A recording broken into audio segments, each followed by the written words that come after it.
yo, listen up. Tonight, you're gonna see some breaking, and some rapping, and some breaking, and some scratching, and some breaking, and some graffiti, and some breaking, and then you're gonna see some more breaking, okay?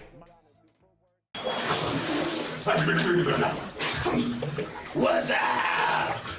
Ladies and gentlemen, let's get ready for rumble! Yeah.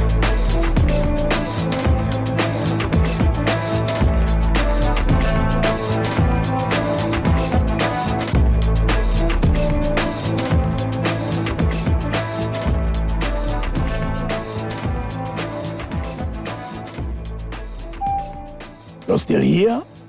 Okay, let's talk about b-boying.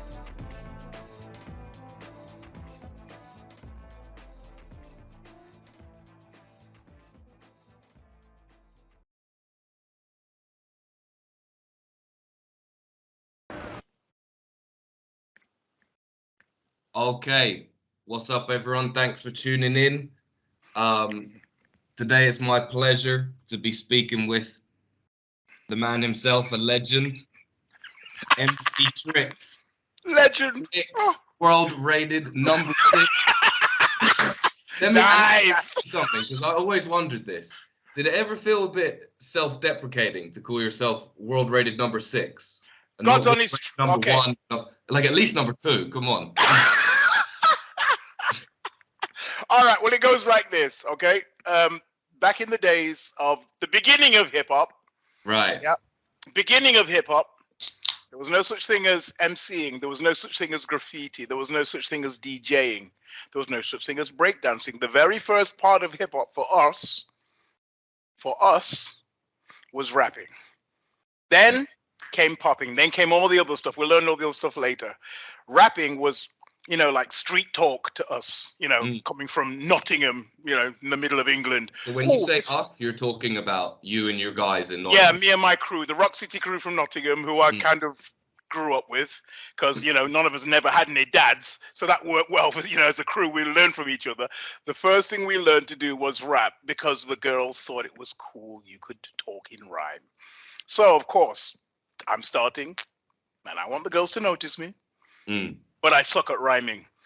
And then when I finally got my name from my sister, Trix, because I'm always doing some kind of crap, you know what I mean? So the name kind of stuck. I just thought, what rhymes with Trix? Trix, Pix, Nix, Trix Mix, 6, and so on and so forth. So when I started writing my rhymes, yeah, it just came out. Trix in the mix, world rated number 6. It had to be, because it rhymed. That was it, baby. Yeah. But later on, as I got older, people say, "Oh, are you really rated like world number 6?" And I said, "No, dude. That just because it rhymes." And to tell you the truth, I like being number 6, not number 2, not number 3. No, I want to be number 6, because you know what? Through breakdancing, rapping, popping, there's always somebody on their day that can beat you. That's the thing about hip hop. It's spontaneous, right? Somebody does that head spin that he's been practicing for 10 weeks, and this one time he gets it and it blows you out the water, and there's nothing you can do. So Tricks in the Mix, world rated number 6 is cool. That suits me, because on any given day, anyone can beat you. And you're only as good as your last battle, or you're only as good as your last battle, man. You're only as good as your last rap battle, your last graffiti piece, you know, your last popping battle. That was it, man. So yeah, after a couple of years, it kind of stuck, and I said, you know what? Yeah, I'm gonna keep. I like it. I like the idea, because it was the truth. So there you go. Cool. Well, you jumped right in, man. To back in the day, I don't know if you got to see any of the little, any of what we have done before in these interviews, but normally it's just speaking to guys that have been around the scene for a while and paid a lot of dues, and just kind of getting their story. Yeah. And actually, of all the people we've spoken to, you have the least information online. I'm thinking, like, are you sure? Like, there's not much about you online. I normally you gotta be kidding me, right? For these interviews, but with a mouth this size, I didn't talk enough online so people know what's going on. That's terrible. Jeez. All right, time to talk. All right, let's do this. Now is your opportunity. This is it, man. Let's go. Let's go straight into it. You're from man. All right. Well, And do you remember when you first kind of came into absolutely. contact with hip hop in Nottingham? Stuff like that? Absolutely, absolutely. The rap scene was just coming in, or street talk as we used to call it in Nottingham, because like I said, we're just stupid, you know what I mean? We make up our own names for stuff. All right, so rapping is on the scene, and then God's honest truth, it was Thursday night, back in the day, for you younger ones, there used to be a show called Top of the Pops. On this show, Top of the Pops, there was a group called Shalimar that had a record out called Night to Remember. Now, you can Google it, do whatever you do, because I know you guys, you know, you don't even know what a TV is. You have screens now, you know, and things like that. But yeah, Google it. We were watching the television with a television show called Top of the Pops. All the hits, all the musical record sales, it was all listed from 1 to 100, and this band called Shalimar, who was actually pretty big in the funk scene, because I used to go to like the funky all dayers and then the weekenders and all that kind of jazz. They got in the charts with this song called Night to Remember. To promote this song, one of the singers, Jeffrey Daniels, came over from the States to Great Britain and came on Top of the Pops to promote this record. He did not sing. All he did was dance. The way he danced freaked people out. It was the very first time that I think that Great Britain had saw body popping for the very first time. Popping, miming, whatever you call it. And I was just blown away. And I remember this to this day. My sister and I sat in that front room with mouths open like, what the hell? And my sister said to me, how can he be walking backwards if he's moving forwards? I don't get that. Was the moonwalk, the Michael Jackson moonwalk. Yeah, we're doing the moonwalk. How is he doing that? Wait, no, he's going backwards, but his legs are going forwards. And that was it. We were sold. Really some mind-blowing shit. It really was. The true story is that that very week, the very next week, he came back. There were so many letters. Yes, guys, letters, not texts, not emails. Yeah, real letters written by hand. There were so many letters sent directly to the BBC. Like, can we see this guy again? They paid for his flight to come over just for that one day, the next week, the next Thursday, to do exactly the same thing. 2 weeks in a row, we saw body popping. Now, trust me, this time we got our VCR recorders. Oh gosh, here we go again. Video cassette recorders ready with the fresh tape in, ready to press play for this guy to come on, because it was already announced in the newspapers. We pressed record and recorded this guy, Jeffrey Daniels, doing body popping, and that was it. Not only did we have a rapping or a rap background, but now we had the dance to go with the music, and that was it. Seriously, we got the clothes he was wearing, because it's all about the style, of course, at the time. So we got the clothes, we got the music, we got the dance. And for me, that was the day that hip hop, for me, basically was in my life, and I've never looked back since. So did you start then learning to pop straight after that? Exactly, yes. We went straight to a local shop, a local department store called Jessup's, because we needed the white gloves. Nobody, you know what I mean? If Jeffrey Daniels has the white gloves, we're gonna have the white gloves. Hey, come on, man! Seriously. So we got the hand movements, we got the white gloves. We're doing the miming, like Marcel and everything. Yeah, but you gotta have the white gloves. Straight to Jessup's, robbed my piggy bank. Stole out my mama's purse, got myself 2 pairs of gloves, because one for practicing and one for when you're in the jam. They're got to be white and they're got to be clean, right? And away we went. The first dance that I learned in hip hop was popping. Wasn't very good, but man, I was enthusiastic. And I absolutely would not stop until I got it. My friend Patrick O'Connor, all those guys, they had video recorders. They were rich people. Ran at their house, straight after school, straight after work, whatever, in the front room. Mom's going mad. What are you doing? What are these people doing here in my front room? Get these boys out of my room. But Mom, we're watching popping. What's it popping? Pop. I pop you in your head. Get out of my house. It was crazy, but we wouldn't stop until we got it. Over to the next house, took the VCR, running down the street, over to the next house, plug it in, and carried on watching and practicing in the front room. Popping was the first dance I ever learned out of the hip hop culture, and it was just amazing. Everybody was doing it. Everybody. Later on. What year was this, Trix? Oh gosh, 1983, man. 1983. 2 months later. 2 months later, we had a dance crew come to Nottingham City. They were called the WFLA Street Dancers. Now, These WFLA, what was WFLA? It was a soft drink. It was like a milk drink. That was 2 months later. They came to our city, and there we saw live breaking for the first time. They were just doing a promotional tour, and a couple of weeks before, Malcolm McLaren had his song Buffalo Girls with the Rocksteady crew dancing in the video. Of course we wanted to know what the hell it was, but hey, we've got the videos out, we're trying to do it, but we saw it for live in Nottingham city centre. These street dancers came over to promote this drink, and after they did their performance, we just kidnapped them, bodily removed them after they finished their performance, took them to McDonald's, sat them down, talked to them, went to the local youth club. We're gonna we'll pay your bus fare. Please come and show us how you did this. And basically for an hour they showed us, this is called a windmill, this is called a backspin, this is called a knee spin. It was amazing. Were they American? They were American, directly from New York. The soft drink company, I mean, it's not around anymore, called WFLA. Like I said, this WFLA was just a soft drink, like a milk drink or something. They wanted to promote it, with a hip hop background. Hip hop was the in thing. And as you know, with exploitation, then we're going to promote it with hip hop dance and hip hop music. These dancers were flown over, did a tour of Great Britain promoting this drink, WFLA.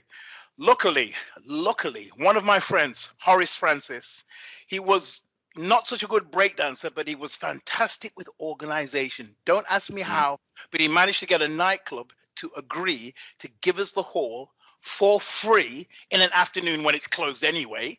And we invited these dancers to come down and just hang out with us. They did a little bit of a show because we were friends now, so it was cool.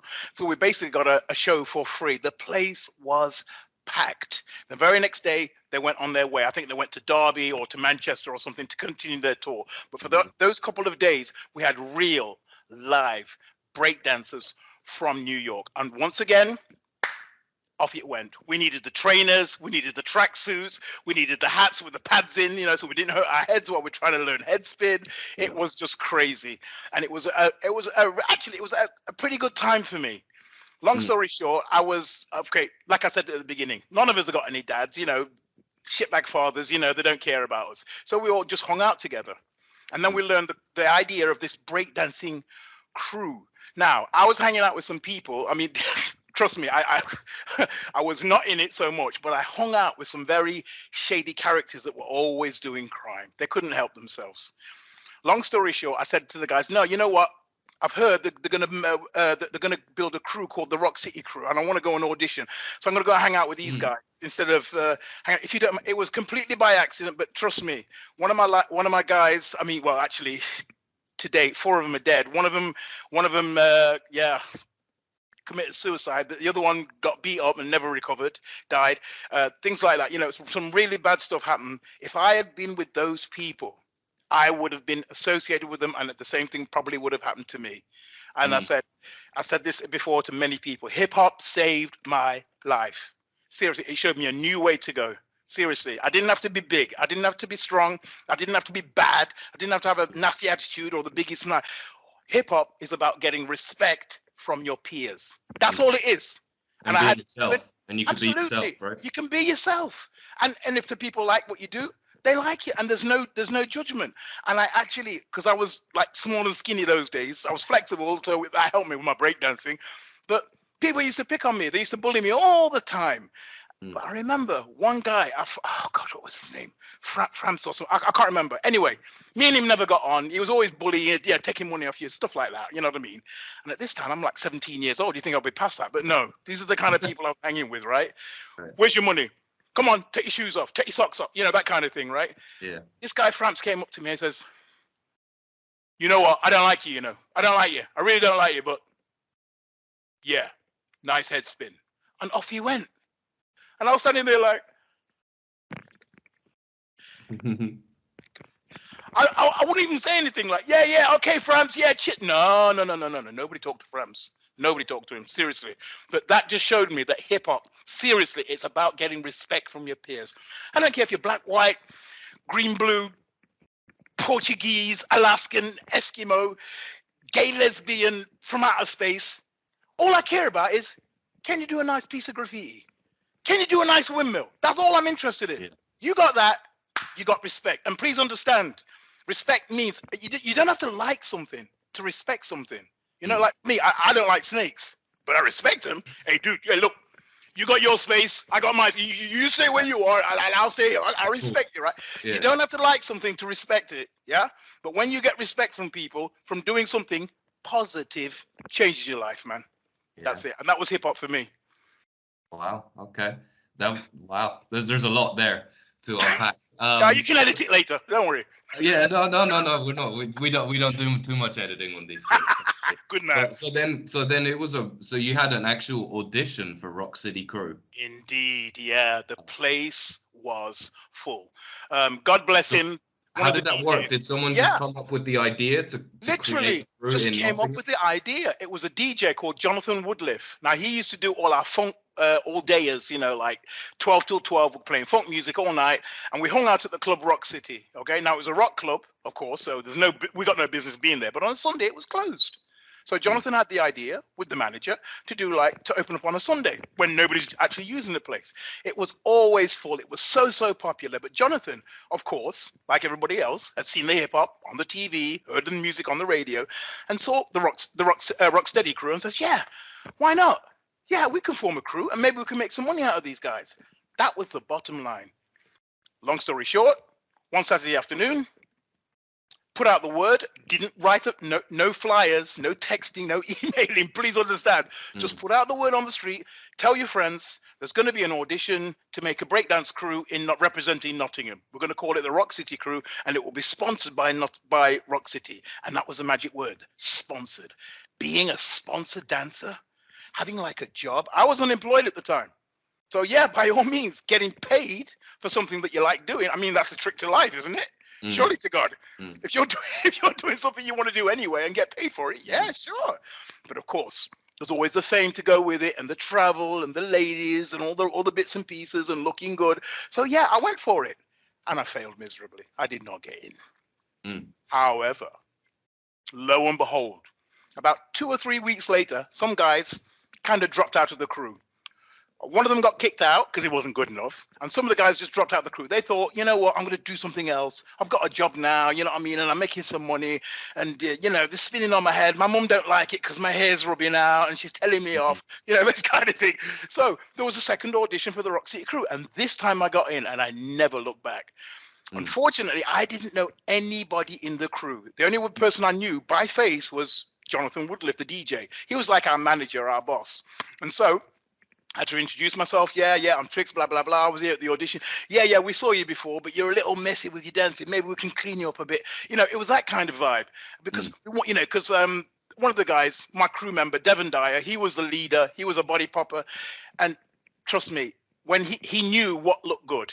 And he said, look, I'm sorry, but we're beginners in this. We've got to be looking good, and we've got to be looking sharp.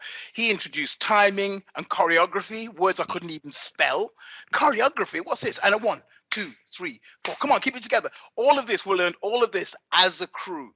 And slowly but surely, we got our gigs. You know, we went to London for the first time. You know what I mean? We went to a big gig in Manchester where it was an all-dayer organized by, you know, where Jonathan was already playing anyway. And then we said, okay, and ladies and gentlemen, we're going to stop for 15 minutes and we're going to have a breakdance exhibition from the Rock City Crew. Applause, please. Literally like that. And we were on the floor. It was amazing. The response we got, the reaction from the people, it's like, they're really doing it. That's amazing. Of course, we felt great. And it just added. It's like throwing petrol on a fire. Woo! Off we went. And then we were seriously into it. We practiced nearly every single day we could. When Rock City wasn't open, then we would go to the local youth club at night and practice there. We started to take it actually quite seriously. I mean, like I say, back in the day when you're getting your dole, you know, your £80 dole money for the month or whatever, and all of a sudden somebody puts £100 in your hand for doing something that you like doing anyway, for dancing and spin on your back. Yeah, of course I'm going to take it seriously. You know what I mean? Yeah, that's going to pay for my my new trainers that I want or whatever. You know what I mean? I've got to pay my mom £20 board and rent. You know what I mean?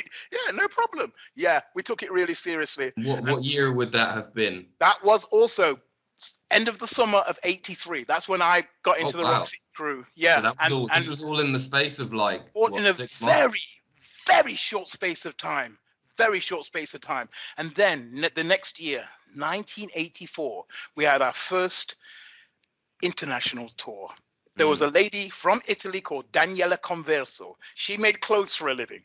Luckily, she was in Nottingham, studying at Nottingham University, studying dressmaking and design, because Nottingham was famous for its rag trade, its clothing industry, Nottingham lace, things like this, very, very famous. That's why she came to Nottingham. She saw some of my friends dancing in the street. There was a guy called Ian Campbell. There was a guy called Junior Dibbs. We used to call him Junior Dibbs. And she said, "Oh, you guys are breakdancing. How would you feel about doing this in another country?" Yeah, what country? Italy. Italy? Oh, that's the home of Kappa and Sergio Tacchini. And yeah, we'll come. Which city? Yeah, Turin. I've heard of Turin. Yeah, the Turin Shroud. And then those guys came to us and said, listen, there's a lady from Italy. She wants us to go to Italy. And yeah, okay, yeah, calm down. But no, she came to our practice, introduced herself, also introduced herself to Jonathan, because he was our manager. And we were like, what the hell? Lo and behold, summer of 84, we were in Italy touring. We went to Turin, we went to Pisa, we went to Rome, we went to Punta Capa, we went all over the place in Italy. Now we're feeling like superstars. We're feeling like professional choreographed dancers doing a routine. But we still weren't good enough. Luckily, Devon Dyer, being his organizational self, he always used to travel around the country looking for other dancers, and he met up and made friends with a guy called Soul Boy from London. Now Soul Boy is still, as I understand, still in the scene, still doing hip hop. Soul Boy was similar to Devon in the way that he loved stage choreography, making little routines and stuff, and that really helped us when it came to making shows, because we were the only headlining act on stage that night. We had to do a 2-hour performance. I can't windmill for 2 hours. Are you kidding me? Jeez, man, I'm fit, I'm enthusiastic, but I can't do that. But do a choreographed routine with your crew members, everybody taking like a couple of turns, 2 at a time, in and out. Yay, then you can do 2 hours. You can stop it, you can slow it down, put some popping in the middle, do some slow motion, catch your breath, and we're back into the breakdancing. Soul Boy had these ideas, and I really thank him for getting us to that next level. Enthusiastic, professional, and now, kind of recognizing your own importance and how good you are. The kids went crazy in Italy. We ended up with Daniela actually getting offers from dance studios asking if the crew would teach the kids how to dance. They would charge them something like, I don't know, whatever, 300 lira or whatever per kid to come and dance for an hour with us, and we would teach them how to go on. And once again, that's more revenue for us, more money for us, more fame. It was absolutely fantastic being on tour. This year, 83 to 84, things happened so fast. I had to explain to my mum that I was going on an airplane for the first time and I needed a passport. What do you want a passport for? You're not going nowhere. Yes, Mum, I'm going to Italy. I'm going to Italy. Italy? Don't, stop talking foolish. What can I do? I had to bring a letter from Jonathan saying, we cordially request the permission for Albert Anthony Thompson, because that's my real name, Albert Anthony Thompson, to join the Rock City crew on a tour. These are the dates, these are the city, and this is how much money he's getting. Would you sign your parental consent? I mean, come on. I had to bring a letter to my mom to allow her to let me go to Italy. I was 20 years old. She's like, no. Sit your backside down. You're not going anywhere. Yes, Mom, I'm a breakdancer now. What do you mean breakdancing? What are you breaking? Oh, forget. You know the jokes, right? Seriously. That's Jamaican old people for you. You know what I mean? They're stuck in their ways. But yeah, like I say, it was the best time. 83 to 84, things happened so fast. And like I said, we went from being enthusiastic dancers to touring and teaching. This was just crazy for us. And I made so many friends. I learned so much, oh my gosh, and about life in general. I learned how to cook. I wasn't even allowed in the kitchen at my house. I had 3 sisters and I was always kicked out of the kitchen because back in the day, 60s and 70s, you know how it goes. The man goes to work and the lady takes care of the house. So my sisters had to learn household chores. This is another piece of history. So I was never allowed in the kitchen. I always got kicked out. I went to Italy and I learned about pasta. And I learned that there was something called, not only was it pasta, but there was different varieties of pasta. There was tagliatelle, tortellini, vermicelli, not just spaghetti, but fusilli, penne. I was like, what? trust me, Italy was one of the best things that ever happened to me. I learned to cook. I learned to dress well. You know what I mean? I learned how to speak, and I learned it, and I learned Italian. True story. 2 of my guys actually ended up staying over there. One of them guys, Ian Campbell, he met a really nice lady that was working for, I think it was called RAI TV, RAI TV. She was a host, a presenter, a moderator. And he met this girl. She was fine. But long story short, he ended up staying with her. And I think to this day, he's still over there, enjoying his life. I mean, he did his, he got a contract with a dance studio. He had his regular work. He had the regular kids coming in. So it all worked out for him. And he says, no, I'm not going back home, man. I'm stopping here. And he did. Long story short, I think Soul Boy stayed over there as well for a few years. We missed him, but he was a London boy. He's a he's a wandering spirit. So yeah, fine, thanks Soul Boy. But hey, we went over there again, met up with them again, had another tour again. It was just fantastic. So 83 to 84, unbelievable, absolutely unbelievable for breakdance, for hip hop in general. And then did you guys start to, the kind of, you can tell me how correct this is, but the narrative that is often said, is this, these big high points of the 80s, 83, 84, maybe 85, and then this kind of dip that came after. Yes, indeed. 85, 86. The dip for hip hop. Why? Yeah, because of money. It was money, honey. It was all about the money. The commercial people, the people that made money from hip hop. I'm talking about things like Street Sounds Record Company, Street Sounds Records. They used to bring out these mixed LPs. Right? Oh, the Electro series, exactly. They made so much money out of this. Oh my goodness. And then they pulled out. Advertising. Every advert you see has some kind of hip hop related theme. If it wasn't a dancer in the actual video or whatever, then it was the music in the background. Yeah. You know what I mean? I mean, to this day, I seriously didn't think about it then, but I was lucky enough to meet and work with KRS-One, and he said hip hop music is the biggest selling music on the planet. Everybody took it, everybody copied it. They're doing their own version. You might call it something like, I don't know, even the electro, the African Bambaataa use, the electro people use it, the funk people use it, some rock and roll people use it. You got Run DMC rapping over rock records, you know what I mean? Yeah. That's a part of hip hop. Hip hop music is the biggest selling music on the planet. Okay, so everybody was using hip hop to get where they needed to go. Yeah, it was a step to help them get there where it needs to go, whether it be advertising, fame, notoriety, an acting career. I mean, look at Vin Diesel. Yeah, he was with the New York City. He used to break, right? Yeah, he was with the New York City Breakers. He was in the film Beat Street. Was he actually in it? Fuck. He was actually in it. Yeah, I think he's a third breaker that comes out, does a windmill, and then slides on his back and finishes like this or something like this. Oh, but yeah, I didn't know he was actually in New York City Breakers. Okay. Yeah. That's Vin Diesel, man. Seriously. And I look at him. He's you know what? He's untouchable, man. He's asking like stupid amounts of millions for appearances in cameo roles in films now. Yeah. Everybody used hip hop as a to get them where they needed to go, but the popularity died out because the commercialism died out. Yeah, they decided, hip hop, that's yesterday's news. We need something new. It's fading out, and lo and behold, the adverts started to disappear. With the hip hop. The hip hop genre was kind of like ignored. The clothes weren't worn anymore by CNA and all the people that are making their own hip hop design labels and stuff.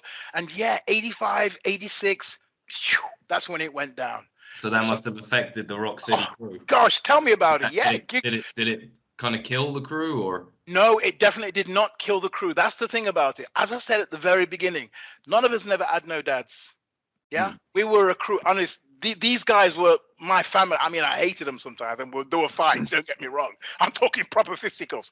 But you do fight with your family.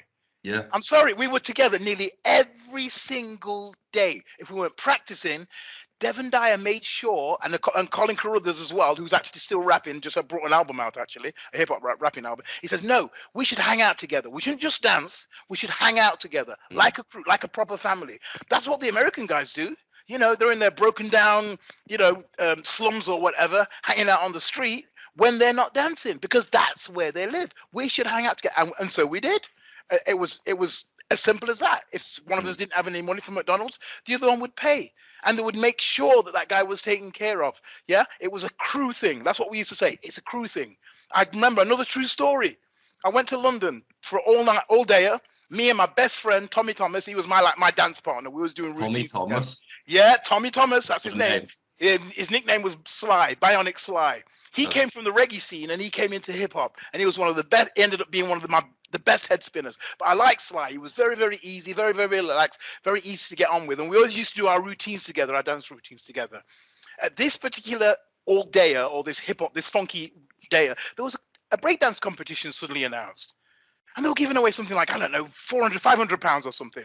And I said to the crew, come on, let's go for it. We can do it. Because we were there anyway, just, hanging out or whatever. And the crew's like, nah. We're the Rock City crew. We can't be doing things like that, man. We only do shows. But I was hyped to do that. I said, come on, man, we can do this. The only person that backed me up at the time was Tommy, because he was like, my best friend. The two of us went on stage and we started dancing.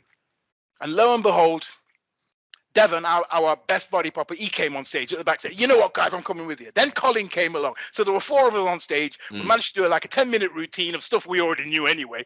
And we rocked the place. We won the competition, no problems. I think it was it 1, 2, 3, 4, 5, 6, 10. So yeah, I think it was like, yeah. So it was, sorry, I beg your pardon. It was like £1,000. It was £1,000 prize money.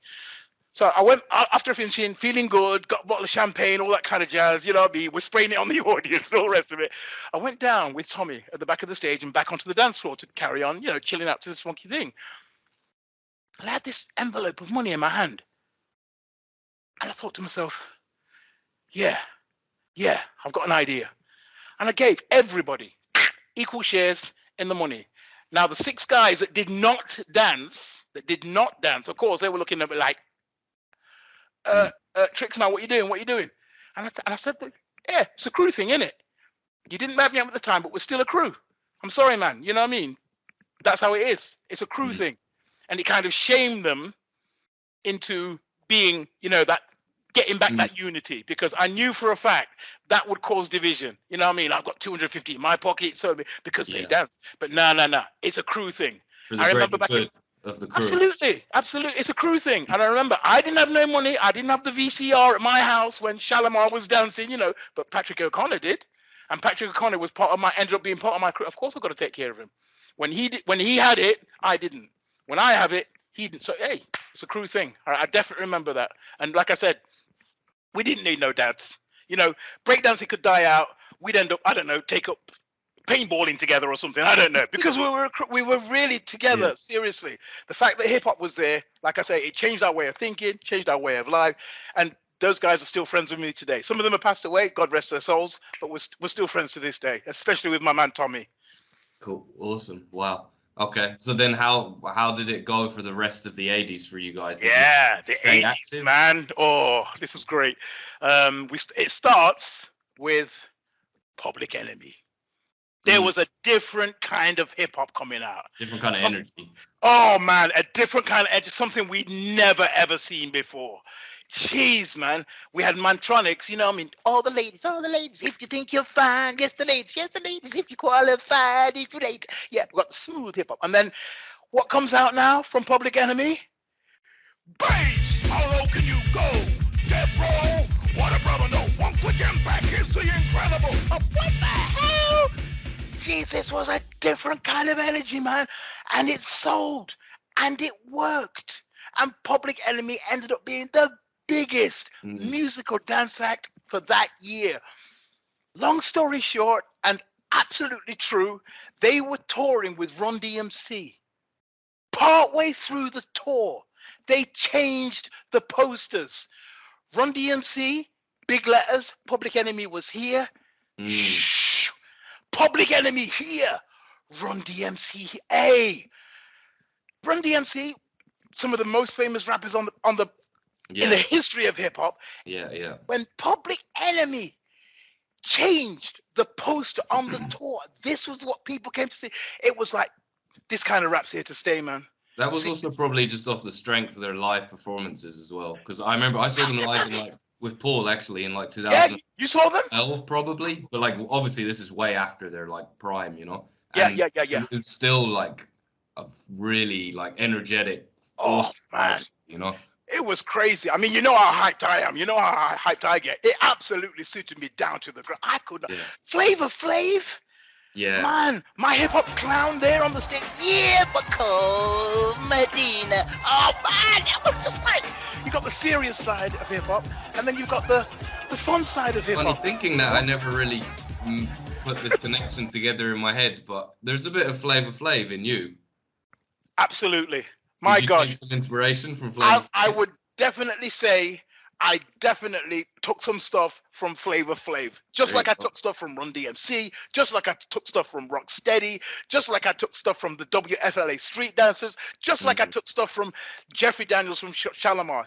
Definitely, it was the thing. It was a different side of hip hop that I've never seen before. I got guys there talking about AK-47s and holding pistols, and then comes Flavor Flav, you know, doing his booty dance or whatever, and I'm like, yeah, man, yeah. Because I'm sorry, but hip hop is supposed to be fun. Yeah. Now, how you have your fun is that's up to you. I mean, don't get me wrong, you know, some things work for some people, some things don't, but you know, hip hop is supposed to be fun. And I know for a fact some people take it very seriously, some people too seriously, especially when I'm at Battle of the Year hosting. But I'm sorry, hip hop is supposed to be fun. And when I saw Flavor Flav, I'm like, yeah, boy. See, I just did it again. I just took him again. I'm sorry, Flav. Sorry. No, he'd be I'm happy. gonna pay royalties for that, aren't I? And you got to think that, you know, Public Enemy, it would have been too serious without Flavor Flav.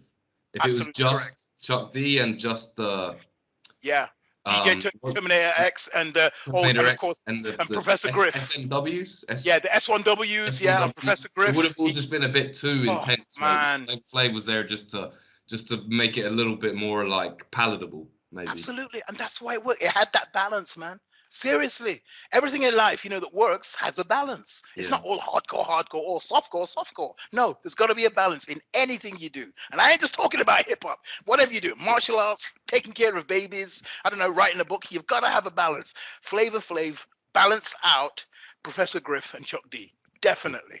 It was, oh man, they are responsible, kind of, to me at least, like I said, 86 for reigniting the interest in hip hop. Because, hey, man, I'm sorry, but hey, this is a different side. You know what? What else have they got? You know? After 86, I saw an enormous explosion in interest in graffiti art, for example. Oh my gosh, it was just like everywhere. Not just like, oh yeah, I can do this. No, but guys were doing like the Mona Lisa with graffiti and having exhibitions and things like this. I'm like, what? That's amazing. Shout out to my friend Goldie from Wolverhampton B-Boys. You know, Goldie, I mean, come on. He was big in his music, but he was originally a graffiti writer. That's why he was a B-boy, and then he got into graffiti. That's how he got famous, made his connections in London, and lo and behold, Goldie respected all around the world. Guys really started to take it seriously. And then I realized, you know what? The WFLA Street Dancers, when they came over to Nottingham that day, they talked about hip hop culture. And I didn't really know what it meant. But now I understand it. Yeah, hip hop is not breakdance. It's not popping. It's not graffiti. It's a combination of everything. It's the way you talk, the way you dress. If you're wearing the shoes and doing the dance and listening to the music and talking the lingo in that accent, you are part of hip hop. That's part of the culture. It's all together. The way that you treat people, you know, you may not like them, but you respect them. That to me came from hip hop as well. I told you the story about Frampon, you know, this guy used to bully me, whatever. Yeah, man, all that, I learned all of that from hip hop. It is an actual culture, the way you speak, talk, think, dress, you know. And the way you treat the actual scene. Well, yeah, treats it exactly. You know what I mean? You're not just always trying to take from it. You're also trying to give back to it. Give it back, exactly, exactly. Which is how I ended up being like a host, I suppose. I mean, back in the day when I got too old for competition, because I was still breakdancing, of course, you know, especially in the 90s. When I got too old for competition, I ended up becoming an MC. Why? Because I got a big mouth and somebody gave me a microphone. Yeah, and lo and behold, I was kind of okay at it. And I mean, the only reason I think I'm such a hyped MC is because I used to be a breakdancer. When I see those guys spinning on the floor, I'm like, yeah man, that's nice. That's, oh man, I wish I could do that still. Oh, anyway, no, don't worry about it. Don't worry. You know, just enjoy the show. And hey, sorry, I have been caught many times on many videos diving into the circle, dancing for myself. You know, the two crews will be there and they'll be like facing off, like, who's going to go first? Who's going to go first? Oh, here comes MC Trix. Hey! And I start to, get your black ass out of here. What are you doing? I'm enjoying the vibe, man. Seriously. Yeah, yeah. I think, you know, that's the kind of hype that I learned from hip hop culture, from, like I say, from Flavor Flav, those kind of guys. Man, hip hop is a culture. It's a whole complete thing to me. I mean, dude, in a few weeks, I am going to be 60 years old. Oh, well, congratulations. I am Happy birthday. Thank you. Yes, I am definitely going to try and do at least one kind of, like, you know, some footwork at my birthday party. I swear to God, Right. I've got to. It's got to be done. It's got to be done. After that, straight to hospital. I'll never do it again. But I definitely will, and I'm going to put it on video. Seriously, Trix at 60. Oh, 66. We could put it in this interview. If you send us the footage, we'll put it in right now. That would be so dope. My wife's going to kill me, but I don't care. I don't care. Well, she'll enjoy Hey, it. She'll enjoy dude, you're only 60 once, right? Well, so yeah, let's do it. Definitely looking for it, man. Yeah, they say hip hop for life, right? Right, and that is it's also quite a cool way of looking at it, because eventually everyone does get too old to at least be winning the competitions in break. Exactly. And all that. So we all got to think about if you really care about the culture, the other ways that you can still be around it and participate in it and give back to it once you're older. And like, you've carved out your own lane in that way. Indeed. A lot of people a lot of people do it. You know, graffiti artists. I know a couple of graffiti artists that now have jobs as graphic designers. Mm. You know, they're earning thousands and thousands and thousands. They have pensions. You know, they've got an office and things like this. They're not hiding from the police with spray cans anymore. You know, they're respectable people. They're wearing Dolce and Gabbana and you know, and CK and all this kind of business. I mean, come on, from a graffiti artist to a graphic designer, from a DJ to a music producer. You see what I'm saying? Yeah, from a breaker to a choreographer. Oh yeah, I'm hanging out with Paul Abdul, Michael Jackson. Yeah, why the hell not? There's a future for the kids. I'm talking about the future. Luckily for me, I was in Russia for the announcement of the Olympic Games. Breakdancing is now an Olympic event. How cool is that? Once again, the trick to life to me is getting paid or getting recognized for something that you like doing anyway. Hip hop can take you to the Olympics. Fly to a country that you've never been before and represent for free. I mean, come on, man. Seriously. But when that time is over, you got to find your own way through hip hop as to what you want to do. As for you, good sir, maybe you're not head spinning anymore, but now you're making hip hop documentaries. You're putting down something for hip hop yourself. That's just one little way, because we have our organization back home, Fifth Element. Yep. And so we just have that has all the four elements, and the fifth element being, well, different people say there's different things, right? Knowledge or whatever. And so organization, because somebody's got to organize the battles, right? Yeah. There's probably like 30 elements really. But, and so this is just we just kind of feel like there's probably in the hip hop world like not enough of this kind of especially in breaking. Sometimes it's all just like competitions, watching the footage of other b-boys and shit, which is cool. But sometimes it's also cool to like humanize the people in the scene, and it's kind of relates a little bit to what you said about how important it is to like actually hang out with your crew and just hang exactly, and not just only see each other at training, to actually really like, I don't know, I think that the crews that stick together the longest are those crews where it like they see their lives are much more interconnected. Absolutely. You hit the nail right on the head. Seriously. I mean, gosh, I've heard of these super crews, we'll just get together. There's the Red Bull BC1. We need a crew. Yeah, let's take that guy. Yeah. Sorry, what's your name again? Nah, that ain't working, man. That ain't working. I'm sorry.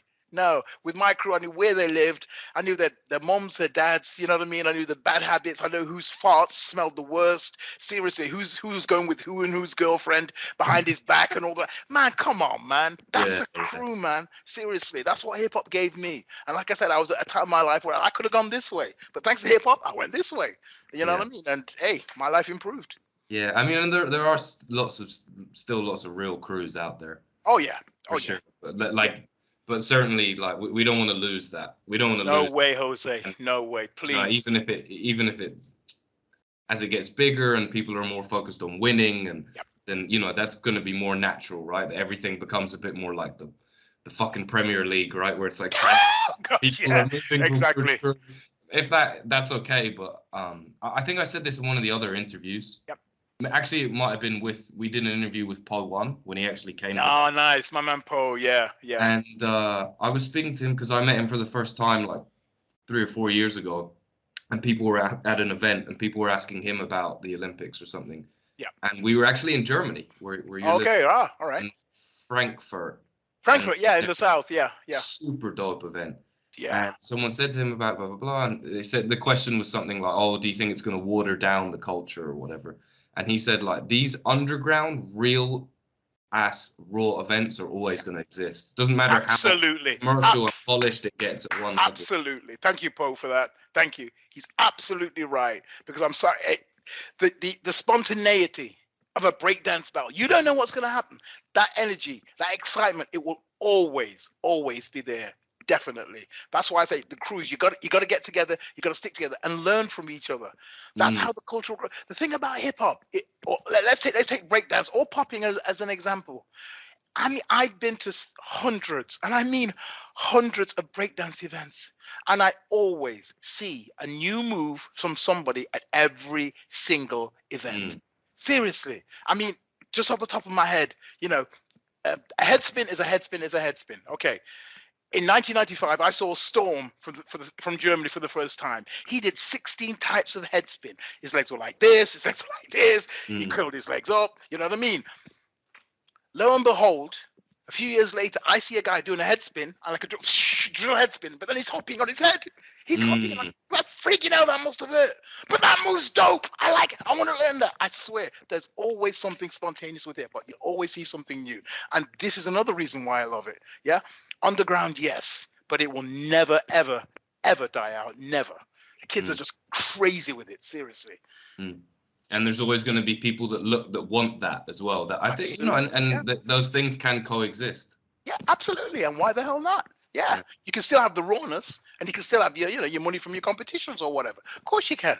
So, of course, you can have ultimate success representing the Olympics. Of course you can. You got to work for it, man. And if you're on your own, it's harder. With a crew, much easier. Yeah, for sure. Okay, Trix, last kind of question, or sort of set of, I don't know if it's exactly a question, but I know that you know our OGs, the Belfast City Breakers. Oh, hell yes. Yeah. And you've been in Belfast quite a few times. Yeah, thanks for taking care of me, guys. Also hosted our events at Cypher Sessions. Indeed.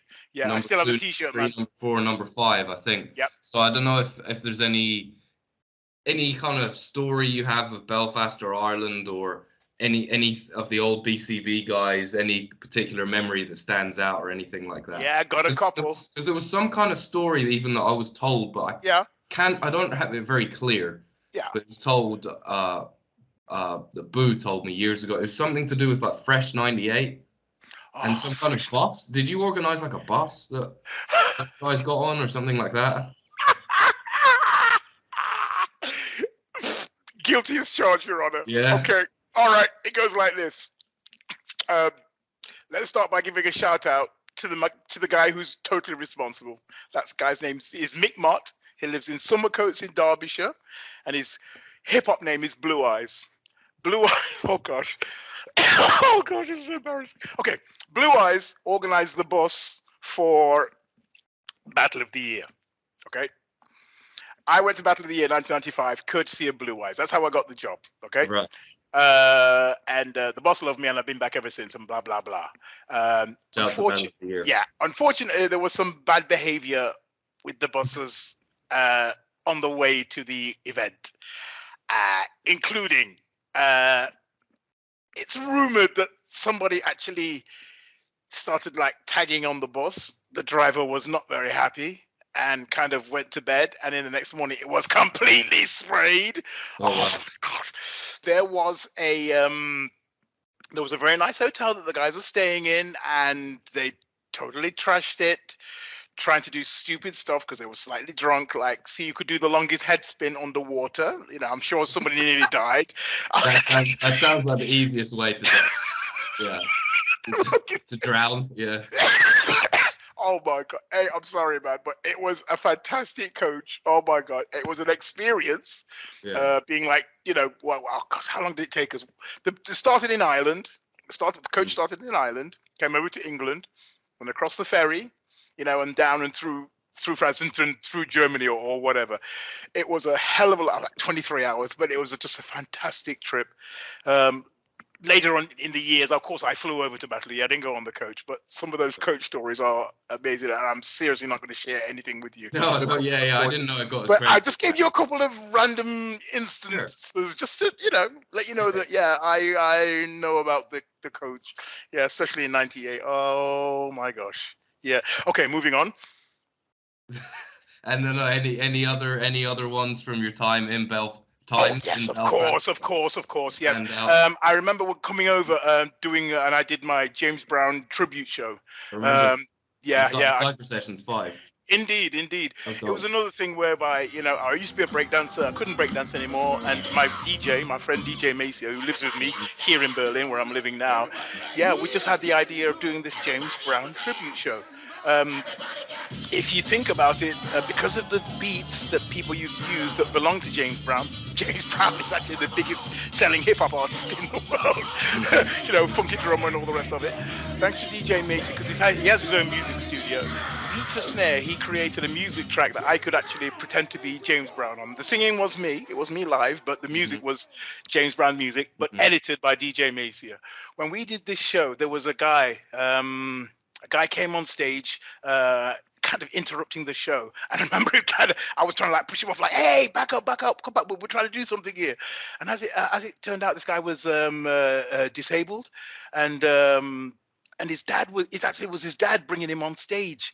And when I realized the look on this guy's face, I mean, I don't know how much he understood in his world or whatever, but he just loved the idea of hip hop. And his dad was like, he loves you, man, and he loves the music.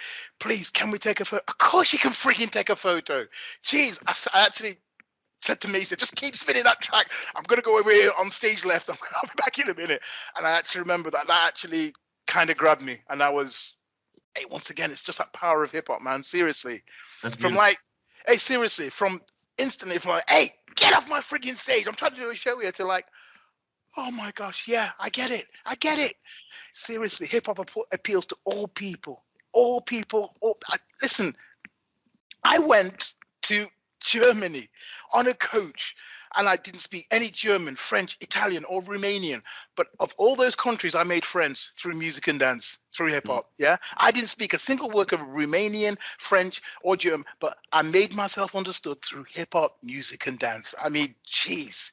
So for this guy, I can't remember his name. When he was at Belfast at the T13 event and everything, I remember this photo and this moment. I was like, yeah, man, jeez. I mean, hip hop is just powerful. It just touches people. Seriously, man, I can't give stuff up like that, man. Seriously, oh gosh, yeah, man. Thanks to Belfast for taking care of me and everything when I was over there. I mean, we always had a great time, man. I know organization is hard, sponsoring is hard. Somebody's got to pay for something. Somebody's got to pay for the electricity. You know what I mean? But if there was ever an event, I think I'd just come over for free, man. Seriously, just get me a plane. I'm coming, man, because it was just wicked. Everybody knows that, the Irish, you guys are crazy, man. Seriously. As we say, the Irish are the blacks of Europe. You know what I mean? Seriously. And the guys in Belfast, you know what I mean? They're from Kingston, Jamaica, man. Trust me. You guys are the blacks of Europe, and we love you. Seriously. Hey, I'm part Jamaican, and I say respect to you because you guys are just freaking mental, man. Seriously. Well, we're putting on a little event in the summer. We'll certainly hit you up if you're interested. We'll try and make it happen. Definitely, I'm not a million miles away, man. Just let me know, man. Let's sort something out, man. Because that hip hop vibe with you guys is just flipping crazy. I love it. I love it. It's a real deal. It's a real deal. Dog, man. Well, thank you so much for your time. I've really enjoyed it. You are welcome, sir. You are welcome. We can end it here. I don't know if you got any last message, anything you want to say just before we finish up.